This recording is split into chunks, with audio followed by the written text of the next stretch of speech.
জুমার দিন উপলক্ষে আমাদের বিশেষ কিছু করণীয় আছে। জুমার নামাজের পরে জুমার দিনের সবচেয়ে গুরুত্বপূর্ণ বা সবচেয়ে বেশি পরিমাণে করণীয় কোন আমলটা আছে, কেউ কি বলতে পারবে? জুমার দিনের সূরা কাফের কথা একজন বলছেন, এটা সবচেয়ে গুরুত্বপূর্ণ না?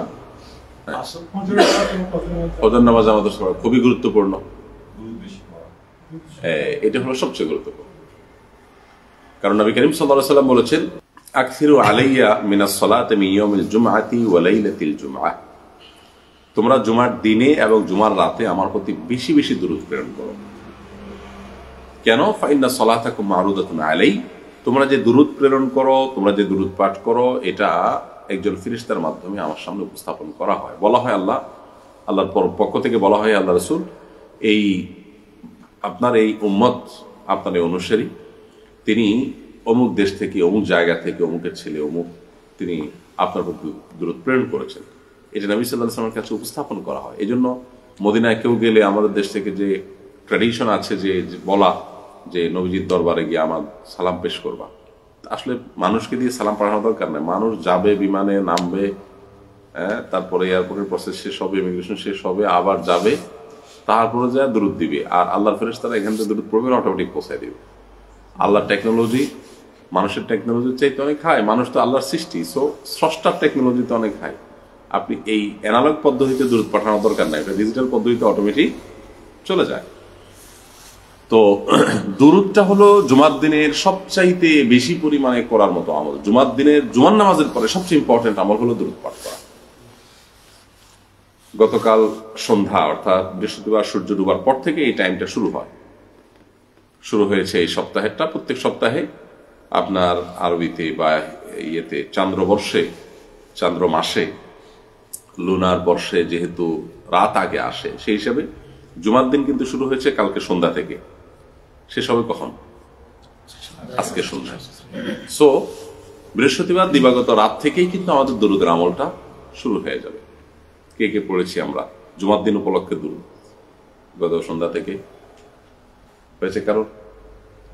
আরব ভাই হয়েছে, ভাই হয়েছে, আর কোনো ভাই? নামাজে না, নামাজেরটা আবার চালাই দেন না এখন। আচ্ছা, আলহামদুলিল্লাহ আমি পড়েছি। আমি সবসময় চেষ্টা করি বাচ্চাদের, ড্রাইভার সাহেবের, অফিসের, বাসার লোকজনের সবাইকে স্মরণ করার। আমরা এখন থেকেই আমলটা চালু করে ফেলবো ইনশাআল্লাহ। এটা তো কোনো কষ্টের আমল না, তাই না ভাই? শুধু একটু জানার বিষয়, আমরা একটু জানলে, একটু সতর্ক থাকলেই করতে পারি। দুরূদ পাঠের সবচেয়ে বড় সিজন, সবচেয়ে গুরুত্বপূর্ণ মৌসুম হলো জুমার দিন, শুক্রবার। তাহলে বৃহস্পতিবার সন্ধ্যায় সূর্য ডোবার পর থেকে যখন একটু সুযোগ হবে দুরূদ পড়েন, রাতভর, দিনভর, যত বেশি সম্ভব দুরূদ পড়েন। তবে সংখ্যা বাড়াতে গিয়ে যেন কোয়ালিটি নষ্ট না হয়, খুব সুন্দর করে আল্লাহুম্মা সাল্লি আলা মুহাম্মাদ ওয়া আলা আলি মুহাম্মাদ কামা সাল্লাইতা আলা ইব্রাহিম ওয়া আলা আলি ইব্রাহিম ইন্নাকা হামিদুম মাজিদ। আল্লাহুম্মা বারিক আলা মুহাম্মাদ ওয়া আলা আলি মুহাম্মাদ কামা বারাকতা আলা ইব্রাহিম ওয়া আলা আলি ইব্রাহিম ইন্নাকা হামিদুম মাজিদ। বাস, এটা হলো সবচেয়ে বড় এবং সবচেয়ে শ্রেষ্ঠ দুরূদ। আপনি যদি সবচেয়ে ছোট দুরূদ পড়তে চান, সাল্লাল্লাহু আলাইহি সাল্লাম পড়েন, আল্লাহুম্মা সাল্লি আলা মুহাম্মাদ ওয়া আলা আলি মুহাম্মাদ, এটুকু পড়েন, এটুকু দুরূদ কমপ্লিট হয়ে যায়। কিন্তু সবচেয়ে শ্রেষ্ঠ হয়, সবচেয়ে উত্তম হয় হলো এই দুরূদ ইব্রাহিম পাঠ করলে। তাহলে প্রত্যেক জুমায় আমরা আমাদের পরিবারের সদস্যদেরকে স্মরণ করিয়ে দিব, নিজেরা করবো ইনশাআল্লাহ জুমার দিনে খুব বেশি বেশি দুরূদ। ঠিক আছে না ইনশাআল্লাহ? এই আলোচনা ফাঁকে ফাঁকেও কিন্তু পড়ে ফেলা যেত 2-4 বার, তাই না? আল্লাহ তাআলা আমাদেরকে তৌফিক দান করুন।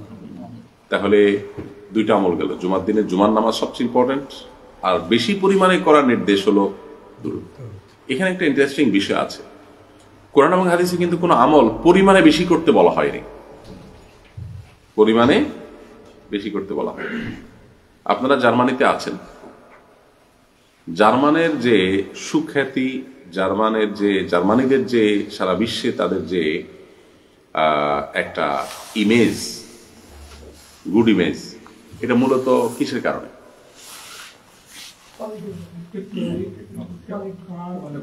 মানে হিটলারের যত অপকর্ম আছে সব ছাপিয়ে গিয়ে তাদের যে সারা বিশ্বে অবস্থান, তাদের যে গুড ইমেজ, এটা মূলত কোয়ালিটির কারণে। পরপর কয়েক বছর দেখলাম বোধহয় যে বিশ্বে প্রোডাক্টের কোয়ালিটিতে মানে সবচেয়ে বেশি স্যাটিসফাইড এবং সবচেয়ে বেশি মানুষ যে দেশের প্রোডাক্টকে ভালো মনে করে, কোয়ালিটিফুল মনে করে, সেটা হলো জার্মানি। তো এটা নিয়ে বিভিন্ন আলোচনার বিষয় আছে, ইনশাআল্লাহ আমরা কথা বলবো একদিন।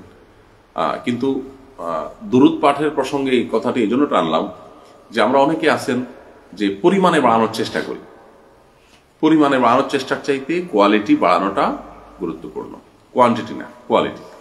তো নবী করিম সাল্লাল্লাহু আলাইহি ওয়াসাল্লাম দুরূদ পাঠের ক্ষেত্রেও সংখ্যা বাড়ানোর চাইতে সুন্দর করে পাঠ করা, মহব্বতের সাথে পাঠ করা, অর্থ বুঝে পাঠ করা, এটা খুব গুরুত্বপূর্ণ। আমরা অনেকে আছে জিকির মানে হলো যে হুলস্থুল করে পড়া, সুবহানাল্লাহ সুবহানাল্লাহ সুবহানাল্লাহ সুবহানাল্লাহ সুবহানাল্লাহ সুবহানাল্লাহ মানে হলো আল্লাহর পবিত্রতা বর্ণনা করছি। এখন আমি যদি আপনার প্রশংসা করি, আপনার কি নাম ভাই? ইমরান ভাই।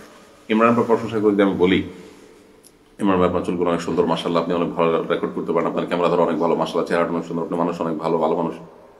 ভাই কি তামাশা করছেন নাকি? কেমন কথা? এটা কি কেউ ভালোভাবে নিবে না, তাই না? বলবে যে আপনার যদি এত তাড়াহুড়াই থাকে, আপনাকে আমার প্রশংসা করতে বলছে কি? আপনি কম করে বলেন, সুন্দর করে বলেন। তো একই কথা তো আল্লাহর ক্ষেত্রেও প্রযোজ্য। আপনি আল্লাহকে বলছেন আল্লাহ সুবহানাল্লাহ সুবহানাল্লাহ সুবহানাল্লাহ সুবহানাল্লাহ সুবহানাল্লাহ, আল্লাহ বলবে যে এটা কি করছো তুমি?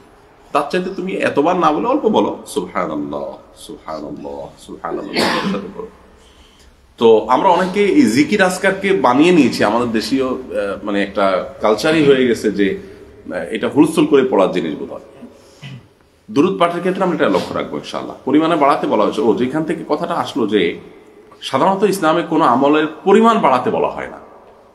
দেখবেন যে নামাজ বেশি বেশি পড়ো কোথাও নেই, রোজা বেশি বেশি রাখো এই শব্দ কোনো হাদিসে আসেনি, কোরআনে কোথাও আসেনি। দান সাদকা বেশি বেশি করো, এই বেশি বেশি শব্দটা কোথাও আসেনি। আল্লাহ সুবহানাহু ওয়া তাআলা সূরা মুলকের শুরুতে বলেছেন তাবারাকাল্লাযী বিয়াদিহিল মুলক ওয়া হুয়া আলা কুল্লি শাইইন কাদির আল্লাযী খালাকাল মাউতা ওয়াল হায়াতা লিয়াবলুয়াকুম আইয়ুকুম আহসানু আমালা। আহসানু আমালা মানে কি? আল্লাহ পরীক্ষা করতে চান। কেন জীবন মৃত্যু দিয়েছেন? আল্লাহ পরখ করতে চান। আল্লাহ জানেন পরীক্ষা করার আল্লাহর কাছে কিছু নেই, জাস্ট আল্লাহ মানে প্রমাণ করতে চান তোমাদের মধ্যে কে অধিক ভালো আমল করে। আহসান মানে হলো সবচেয়ে বেটার আমল, সবচেয়ে উত্তম আমল কে করতে পারে, সবচেয়ে বেস্ট কে করতে পারে, সেটা আল্লাহ তাআলা দেখতে চান।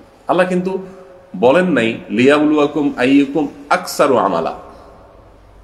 আকসারু আমালা আর আহসানু আমালা তো পার্থক্য আমরা জানি কেউ কেউ, নাকি যারা আরবি টুকটাক জানেন।